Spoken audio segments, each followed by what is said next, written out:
few days, hasn't it? So much has been happening. Paimon didn't think the meetings would go on for so long, but everyone seemed pretty fired up, huh? Paimon thought they'd be at least a little frightened. Well, Fremine was, now that Paimon thinks about it, but everyone else just looked a little surprised. Well, it's hard to say. Paimon doesn't have any experience with this sort of thing. But with you around, Paimon sure will do great. After all, you're the most reliable person in the world, aren't you? Did you just pour some tea? Paimon didn't notice you doing that at all. Then what's that? Paimon's never seen that cup before. Don't be frightened. I'm just joining you two for tea. I merely refrained from saying anything till now. Who's that voice? But there's no one here. Ah, have you forgotten me already? Wait, you are familiar. You're the voice we heard from the sky in Sumeru.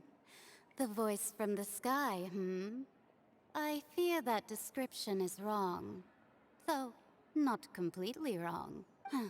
You're feeling lost now, just as you were feeling previously.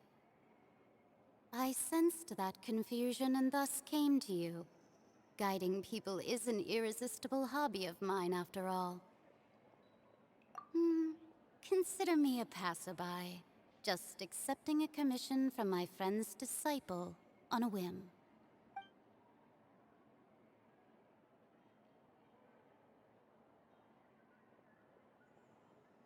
The prophecy. Yes, what has been prophesied will be fulfilled. You may view such things as the history of the future. What? Then is there any way we can stop it? I believe you have witnessed a failed attempt with your own eyes. Can everything in Teyvat so easily be changed? Ah, so you've caught on.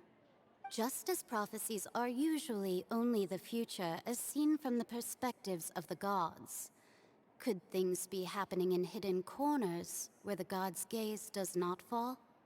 Are the things that you shall see different from the fate that the gods perceive? What is she talking about? It all sounds really impressive and important and stuff, but it also sounds kind of scary.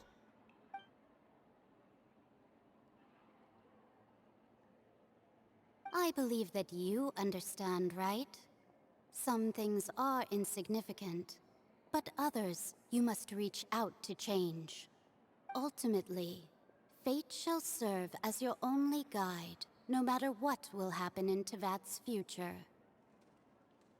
All you need to do is to play your part. This was good tea, by the way. Thank you for your hospitality. Well, that'll be all for today. The voice. It's...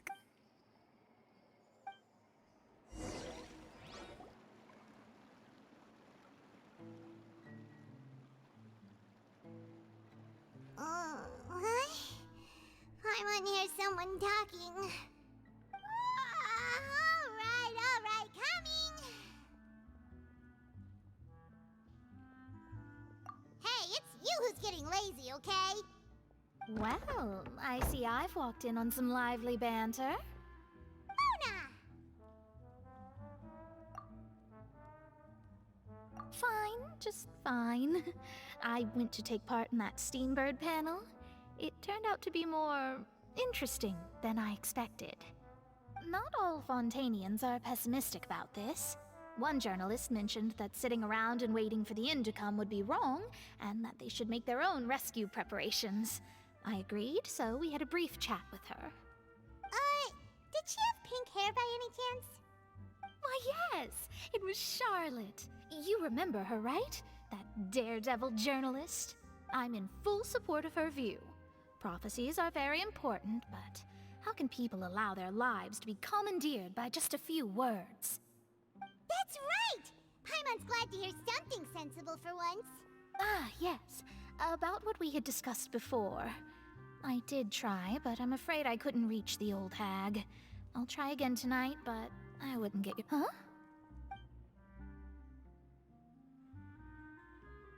Goodness gracious. Are you serious? She said that even the god's gaze has blind spots. Pretty bold if you ask Paimon. Most people would believe the gods to be all-knowing, right? The Hexenzirkel members are certainly anything but ordinary. As for the mage named N, the old hag has mentioned her a few times.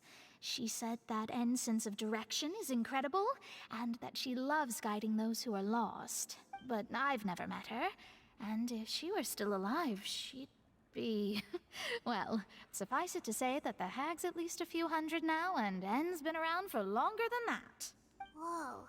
The Hexenzirkel sounds like a scary group. But they must really stay in shape to live so long. Their abilities alone are pretty terrifying. If she came to see you personally, then the problem you're facing must truly be of great importance. Well, it's not like Paimon could understand anything she said. Yes, she was quite cryptic, but I suspect she means that there is still a way to turn things around. She didn't say when or what that would be, though, so... perhaps it is something that you cannot know right now.